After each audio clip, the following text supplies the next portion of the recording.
Hey there, and welcome to the Forever Cash Live podcast. Had you forgotten the name of the podcast? No. Of course you did. I would not never forget the name of our podcast. Are you crazy?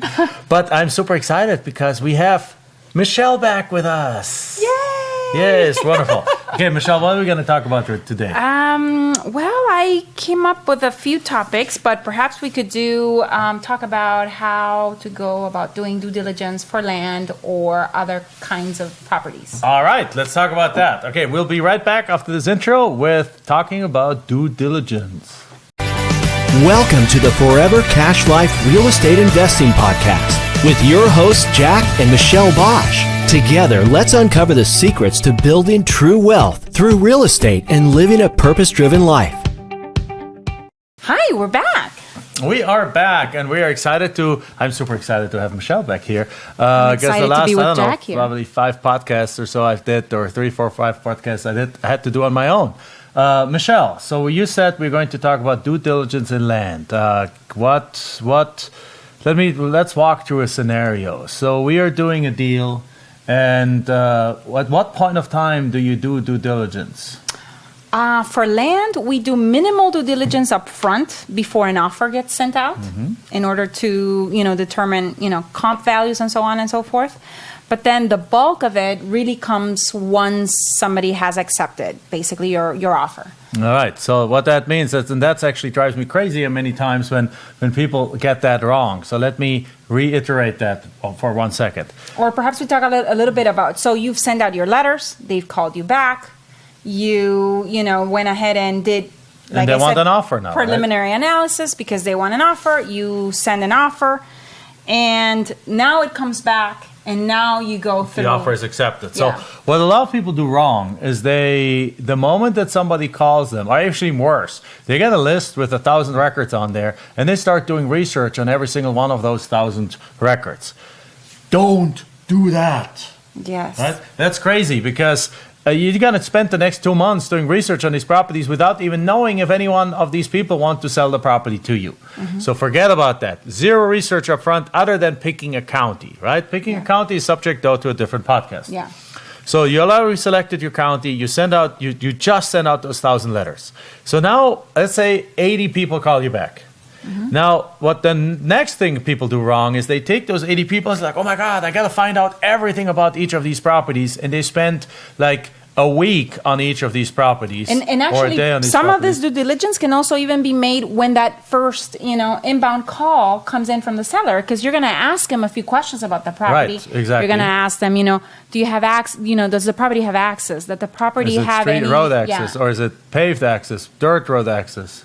Electricity, sewage, any kinds of utilities, anything they know about the property, zoning, anything that they may have information on, you want to ask at that point. Right. Or if you use the call center, we recommend landcalls.com. Again, landcalls.com. It's in the show notes too.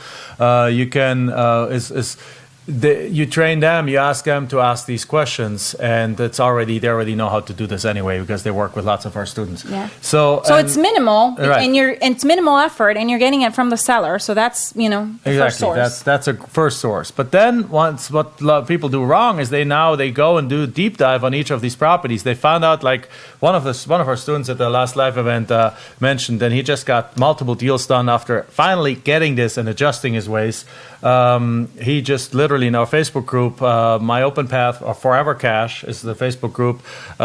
He just posted his first deal, making $8,200 something. This is George, yeah. George, yeah. And he in this deal, he posted that, at the last live event that he attended. And again, you can find out our live events by going to jackboschlive.com, by leaving a comment underneath here, and we'll have somebody contact you if you're interested in coming to a live event, and or by just going to any of our websites where you can submit your email information, and then somebody can contact you. It's all in the show notes, and we'll tell you later on about that more. But he basically, when he posted at the live event, he was standing up and he was asking a question of how much time should we spend at that time, because before even making the offer, he would literally go and he would, in his own words, he would find out what's the student-teacher ratio, or the teacher-student ratio in the school district where the property is located. Now, obviously, he wasn't doing that, but he was exaggerating of just how much detail he went after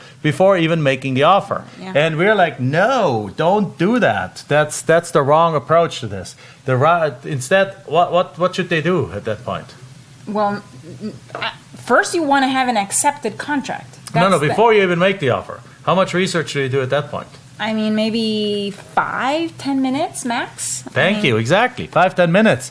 5-10 minutes. You're just going to perhaps get an aerial picture of the property, which most counties now have on their website. You just click on it, look at it, and make sure it doesn't look like a piece of crap, basically. It's not like on a hill like this, and you need ski to actually, or And it mountain might climbing take you at the thing. beginning 10, 15, even 15, 20 minutes because Right. you're doing it for the first time. But as you Right. get very familiar with this process and as you get very familiarized with the areas that you're working and that It you're goes. harvesting, it goes like Very, 2-3 very quickly. minutes. Right. Yeah.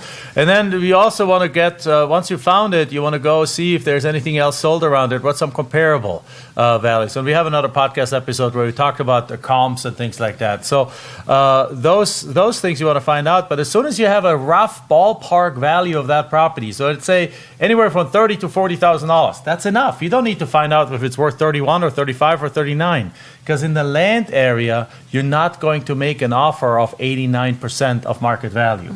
You're going to make an offer of 11% of market value, or 15 or 17, or anywhere from 5 to 25%, depending on the value of the property. So therefore, you have some buffer in there. So now you make your offers, and then you get your offer accepted.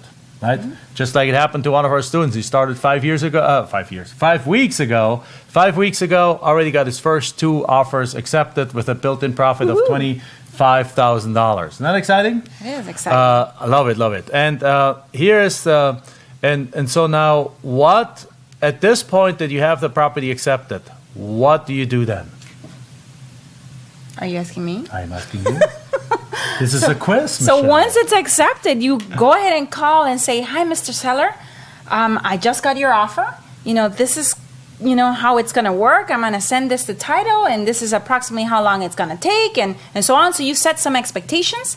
You hang up the phone, and then you start confirming that everything that you looked at prior, which was not much because we're saying 10 minutes of maximum initial research at the beginning, you're going to go and actually verify size. You're going to call the county assessor and you're going to ask for a plat map. You're going to make sure that the size is in fact what it says. What do you think about my cup? What do you think about my cup? I like your cup. You need to just turn it around my so we God. can actually see it. Do epic. Rated Okay.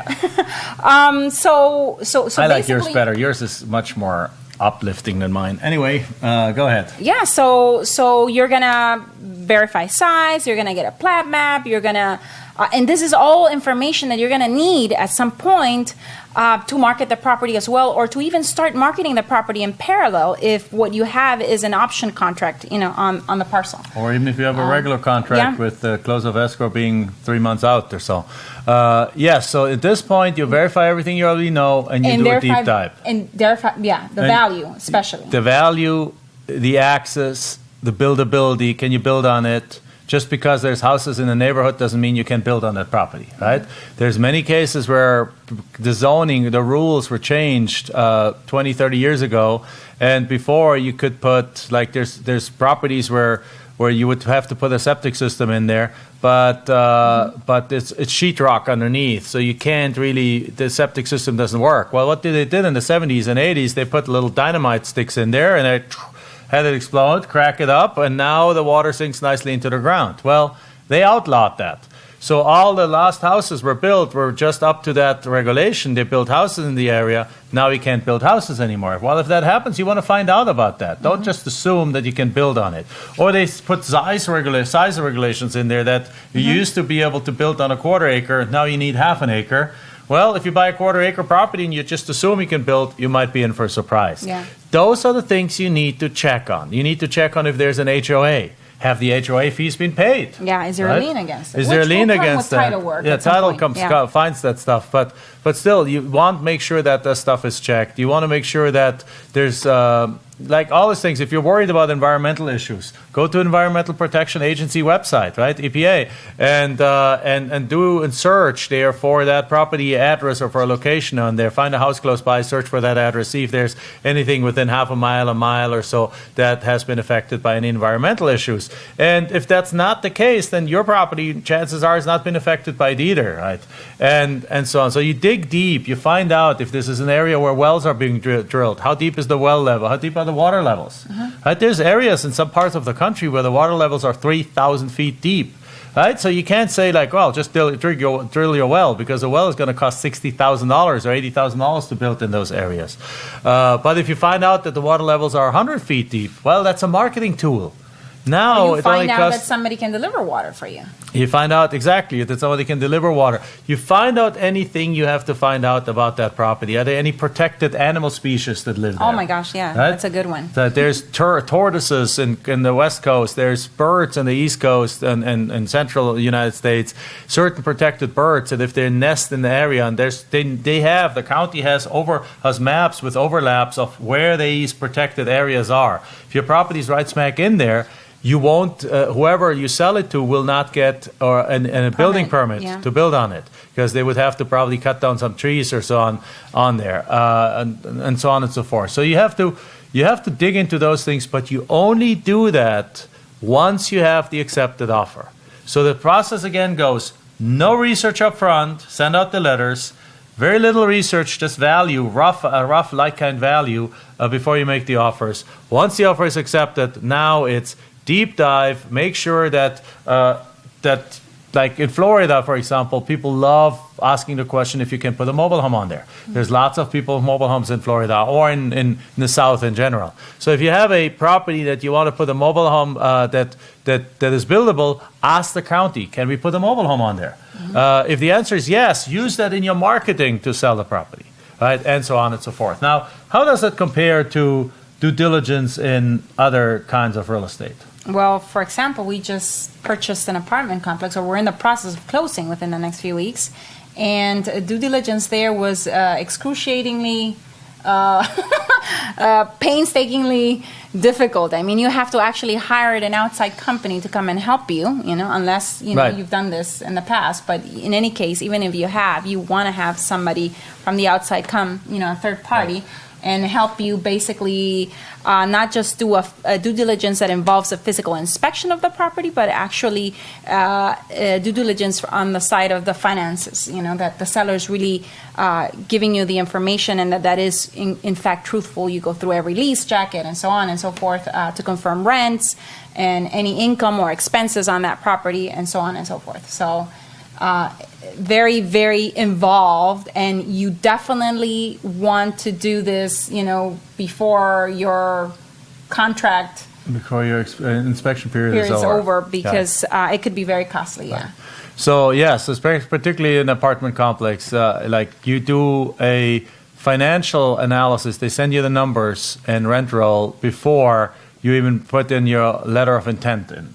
So then, when they accept the letter of intent, then you negotiate the contract, which is still not due diligence, but as soon as that contract is signed, you schedule an entire team to go out there. And that costs easily $10,000. Yeah. So $10,000, a team of engineers, team of inspectors, property managers, wherever you want to send there, you have to go property by unit by unit by unit. At the same time, a separate, smaller team goes into the office and, as Michelle said, checks out all the numbers. Mm-hmm. And so this process costs a bunch of money. Then, in addition, you have to go do like an environmental test on the property. That's like several $1,000s. A survey, potentially, that's another $5,000-$6,000 if you're lucky. Then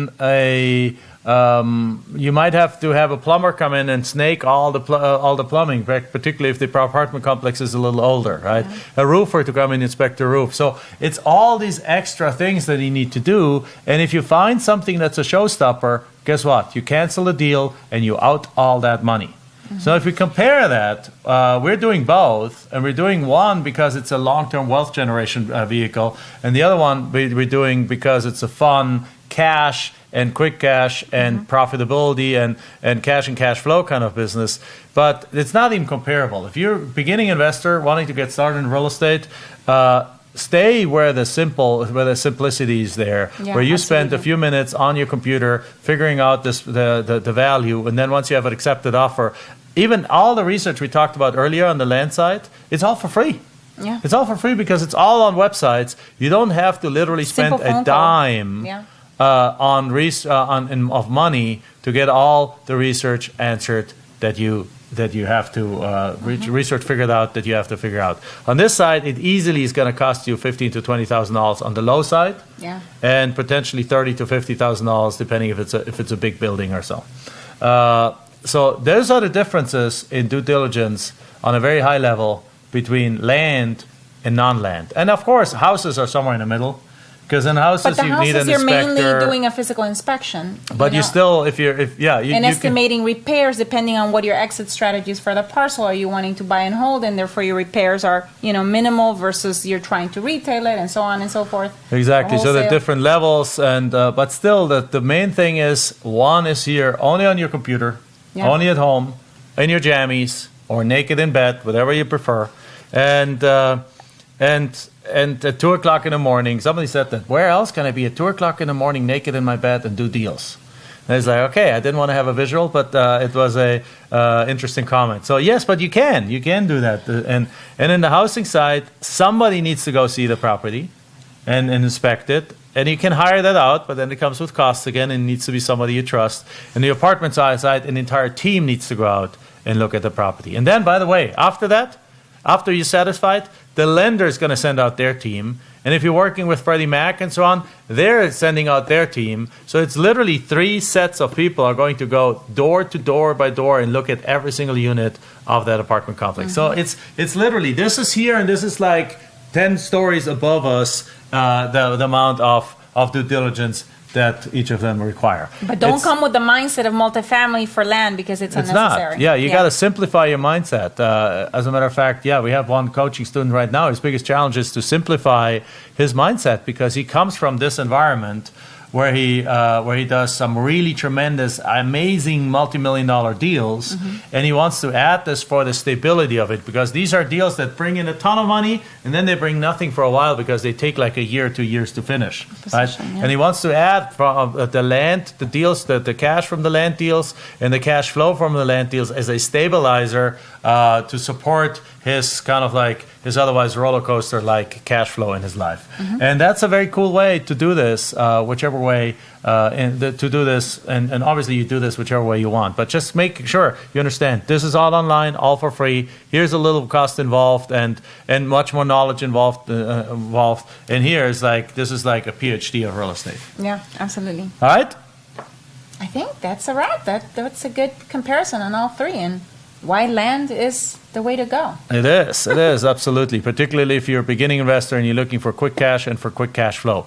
With that, make sure you like us, subscribe. You make sure you go to our, you share this show. If you're watching it on video, you share it with your friends. It's on YouTube. Just put it on Facebook. Put it out there. Share with others about this. Put your comments below. We'd love to get your feedback. And this time, I would like to ask you if you already have done real estate. What is the number one kind of due diligence horror story that you want to share with us? And if not, We all have those. we all have those. And if you have not done deals yet, we have had one rental house that we still own that where the bathtub was actually not connected to any plumbing.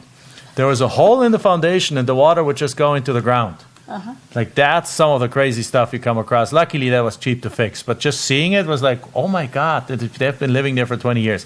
Anyway, put your horror stories in there, the stuff that you've seen. If you have never done a deal, put the things that you're afraid of in there. We want to see what are you afraid of in due diligence? Yeah. What's worrying you about that? Put that in there. Put it in the comments. And if you were listening to this on iTunes, make sure you give us a 5-star review. And then come over to YouTube. Look for Jack Bosch. And then add it there. Add your comments over there. All right? With that, I'm saying goodbye. Goodbye. Bye-bye. Enjoyed this episode? Then make sure you like, subscribe, and post your comments and questions below the video. We're looking forward to hearing from you.